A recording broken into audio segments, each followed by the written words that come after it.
Have you heard of the Eisenhower Matrix? Is it this? Now, maybe that. Ha. Well, of course it's not that, but it is a productivity, time management, kind of decision-making tool that can be really effective. You can do this on the fly on a napkin. You can do it digitally, and we're going to jump into how to use it as well as some examples so that you can make better use of your time. Let's get going.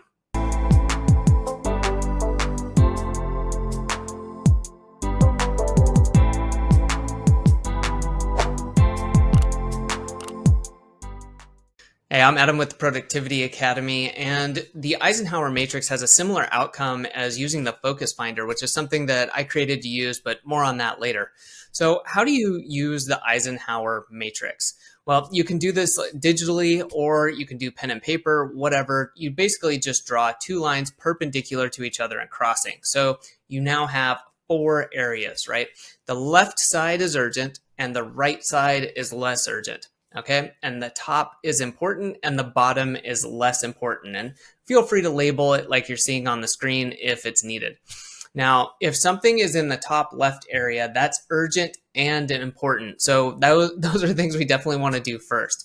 Okay, if it's to the right, so that it's important but not so urgent, then we want to get it scheduled so that it does get done. That may be something you still need to do, or it's just something that has to get done. And again, it is important. So great, schedule it, make sure that that happens. Okay, now we're moving into the bottom areas. So if it's urgent but not as important, we can delegate it, okay? And that takes all, forms in different ways. Maybe you have employees. Do you have a VA? You have someone who can help you, or you can try automating it before we do it ourselves. But if it's in the bottom right quadrant, you should really look to remove it from the list, as you have defined it as not important and not urgent. So a lot of examples you'll see say things like wasting time on social media or watching too much TV.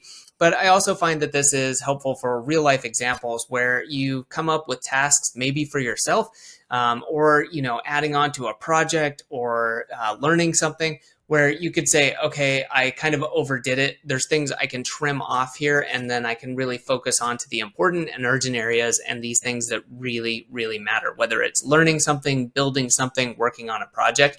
I find this can be really effective. So, when do you want to use the Eisenhower Matrix?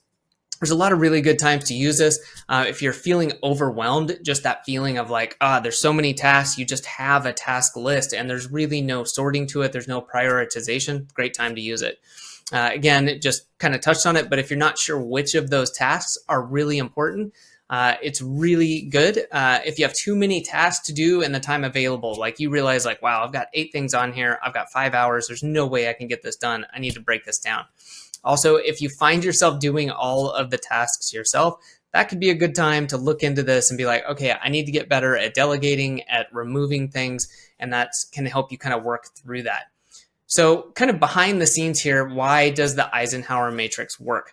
Okay, by putting your tasks or projects or whatever it is down into one of those areas, it forces you to really consider how important they are.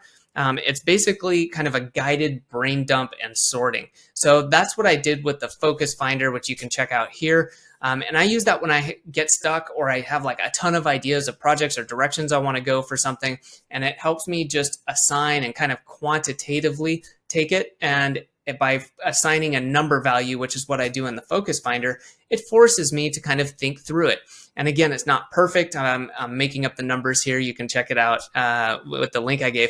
But, a 10 or a 9 or an 8, it doesn't mean that it's absolutely that much better or worse, but it forces me to kind of rank things. And going through and doing this like you're doing in the Eisenhower Matrix can be really helpful. Help get it out of your head, kind of solidify what you need to work on, and at least roughly organize things so you can get going and realize what you need to be working on. So if you have any questions or comments about the Eisenhower Matrix, leave a comment and I'll get back to you. Thanks for watching.